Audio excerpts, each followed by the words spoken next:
প্রিয় দর্শক, বাংলা ভিউর এখনকার সম্প্রচারে আপনাদের সবাইকে স্বাগত জানাচ্ছি। আমি সমিত মাহিত, ক্যামেরা আছেন তুফাইল আহমেদ। আমরা এই মুহূর্তে অবস্থান করছি উপশহরে। আপনারা ইতিমধ্যে জানেন যে উপশহরের বন্যা পরিস্থিতি নিয়ে দেশে বিদেশে সব জায়গায় মানুষ উদ্বিগ্ন ছিলেন এবং উপশহরের এই যে জায়গাটিতে আমরা আছি সেই জায়গায় প্রায় বুক সমান পানি ছিল, কিন্তু এই মুহূর্তে উপশহরবাসী ভয়াবহতা থেকে মুক্তি পেতে যাচ্ছেন। অর্থাৎ উপশহরে পানি নেমে যাচ্ছে, সড়ক বেশি উঠছে।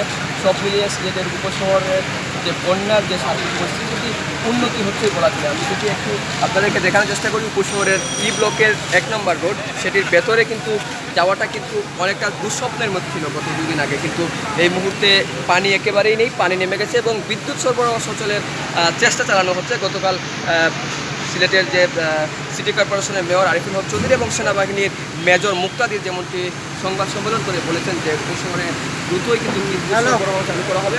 উপশহর সিলেটেই কিন্তু দ্রুত সময়ের মধ্যে বিদ্যুৎ সরবরাহ চালু করা হবে এবং বিদ্যুৎ সরবরাহ চালু হওয়ার মধ্যে দিয়ে কিন্তু পুরোপুরি স্বাভাবিক একটা অবস্থায় উপশহরের মানুষ ফিরে আসছে এবং উপশহরের বিভিন্ন কলোনির ভেতরে যে দৃশ্য সেটিতে কিন্তু এখনও পর্যন্ত পৌঁছে যাচ্ছে না। অনেক জায়গায় উপশহরের এখনও পর্যন্ত পানি রয়ে গেছে এবং মানুষের দুর্ভোগ এবং দুর্দশা সেটি তো বেড়েই চলছে। এবং আশ্রয় কেন্দ্রের বিষয়টি যদি আমরা বলি, উপশহরের আশপাশের যে জায়গাগুলো, উপশহরের আশপাশের আশ্রয় কেন্দ্রগুলোতে ইতিমধ্যেই খাদ্য সংকট চরম এবং বিশুদ্ধ পানির যে সংকট সেটি কিন্তু তীব্র থেকে তীব্র হচ্ছে। একটু আগে আমরা ছিলাম উপশহরের রুদ্রু হোটেলের সামনে ছিলাম, সেখানে একটি প্রাণের গাড়ি পেয়ে কিন্তু বন্যার্ত মানুষ যারা রয়েছেন তাদের দিক ছোটাছুটি কিন্তু খুবই বন্যা পরিস্থিতির কি পরিস্থিতি এই মুহূর্তে সেটি কিন্তু ইতিমধ্যেই অনেকেই অনুমান করার যোগ্য। এই মুহূর্তে আপনাদের যদি উপশহর থেকে একটু দেখানোর চেষ্টা করি, এখানে ত্রাণ বিতরণের কার্যক্রম চালানো হচ্ছে।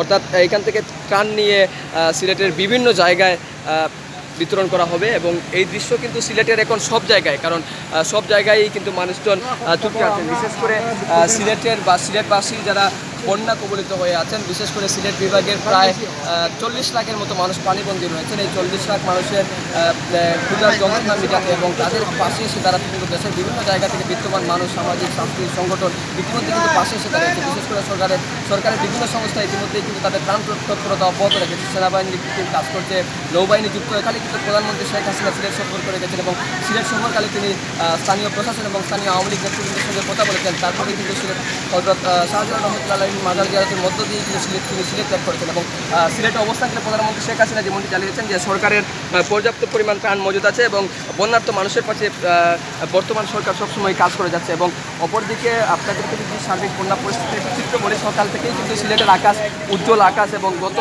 প্রায় 2 সপ্তাহ ধরে সিলেটের আকাশ কিন্তু অন্ধকার ছিল এবং আজকে সকাল থেকেই কিন্তু প্রখর রোদের জলমলে কিন্তু সিলেট আলোকিত হচ্ছে এবং এটি কিন্তু সিলেটের বন্যা পরিস্থিতির অনেকটা উন্নতি হচ্ছে, সেটি কিন্তু আশাহত হওয়া যাচ্ছে এবং সব মিলিয়ে সিলেটের বন্যা পরিস্থিতি অনেকটা উন্নতি হচ্ছে এবং উপশহরের মানুষ ভয়াবহতা থেকে মুক্তি পাচ্ছেন। তো এই ছিল সিলেটের বন্যা পরিস্থিতির সর্বশেষ।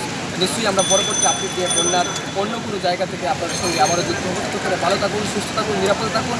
সর্বশেষ বন্যার তথ্য পেতে বাংলা ভিউর সঙ্গে থাকুন।